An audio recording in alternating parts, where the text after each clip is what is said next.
بھی دیتا۔ اس سے ایسا تو نہیں چاہا تھا۔ اس کا دل سوکھے پتے کی طرح لرز رہا تھا۔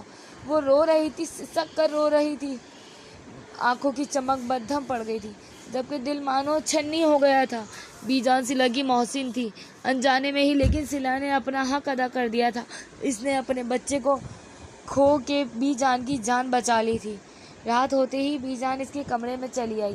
وہ بت کی طرح بیڈ پر ساکھ بیٹھی تھی۔ اس کی یہ حالت دیکھ بی جان کو بہت تکلیف ہوئی تھی۔ اتنا تو وہ جانتی تھی کہ صلہ کبھی خود سے یہ نہیں کر سکتی تھی۔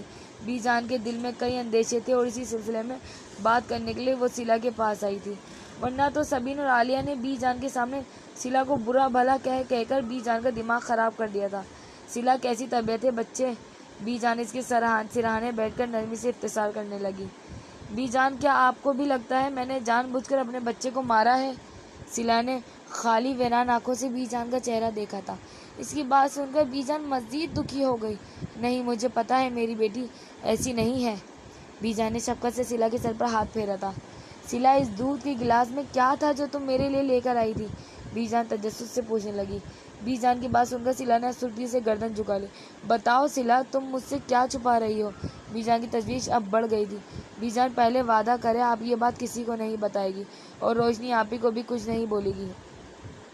صلہ نے بڑی امید سے بی جان کا ہاتھ تھاما تھا۔ صلہ کے منہ سے روشنی کا نام سن کر بی جان کو اندازہ ہو گیا تھا کہ جو وہ سوچ رہی تھی وہ کئی حد تک درست تھا۔ بی جان محض اتنا ہی بول سکی، وعدہ۔ بی جان محض اتنا ہی بول سکی، بی جان، وہ دودھ کا گلاس مجھے روشنی آپی نے دیا تھا آپ کو دینے کے لیے۔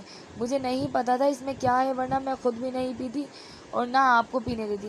بالا آخر صلہ نے سارا سچ بی جان کو بتا ہی دیا تھا۔ صلہ کی بات سن کر بی جان نہ چونکی اور نہ ہی ان کو حیرت ہوئی۔ وہ اسی بات کی امید رکھی ہوئی تھی۔ تم اس بارے میں اب کچھ نہیں سوچنا بیٹا، میں سب سنبھال لوں گی۔ باران تم پہ سخت خفا ہے، اس کی ناراضگی دور کرنے کی کوشش کرو، ٹھیک ہے؟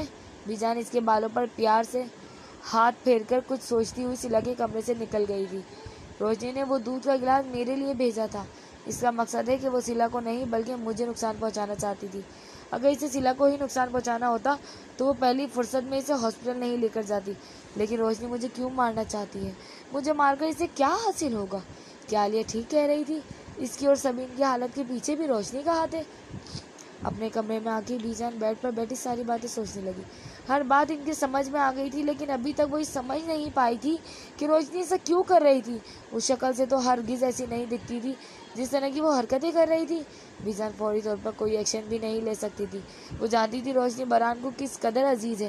بغیر کسی ثبوت کے اگر وہ روشنی سے اس سب کے بارے میں پوچھے گی تو برہان کبھی نہیں مانے گا۔ بی جان کو اب بہت سوچ سمجھ کر کوئی قدم اٹھانا تھا، لیکن جو بھی تھا، اس واقعے کے بعد بی جان روشنی کی طرف سے بہت محتاط ہو گئی تھی۔ وہ سگریٹ ہونٹوں سے لگائے اپنے کمرے کی کھڑکی کے پاس آیا تو لان میں نظر پڑتے ہی چہرے کے تاثرات نرم پڑ گئے۔ روشنی پھولوں کے پاس گمسم کھڑی تھی۔ اسے دیکھتے ہی برہان کو اپنا دوپہر والا رویہ یاد آیا تو وہ شرمندہ ہو گیا۔ اسے روشنی سے اس لہجے میں بات نہیں کرنا چاہیے تھی۔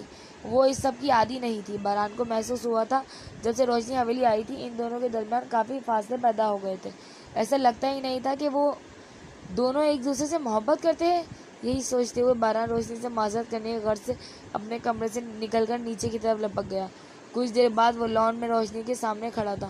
برہان خان کو دیکھ کر روشنی چونک گئی تھی، جبکہ اس سے زیادہ وہ خود چونک گیا تھا اس کی سرخ متروم آنکھیں دیکھ کے۔ شاید وہ بہت روئی تھی۔ برہان خان نے آج تک روشنی کو اس حالت میں نہیں دیکھا تھا۔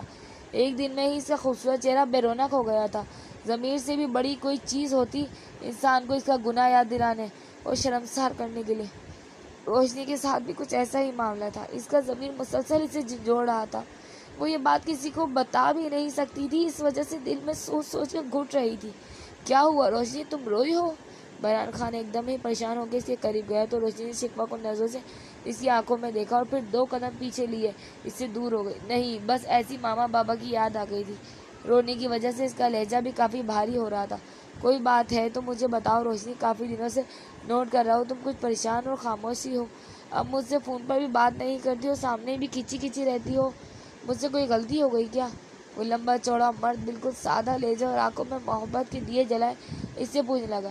ایسی کوئی بات نہیں ہے برہان، بس تمہاری فیملی کو دیکھتی ہوں تو اپنی فیملی یاد آتی ہے۔ کاش میرے پیرنٹس بھی میرے ساتھ ہوتے۔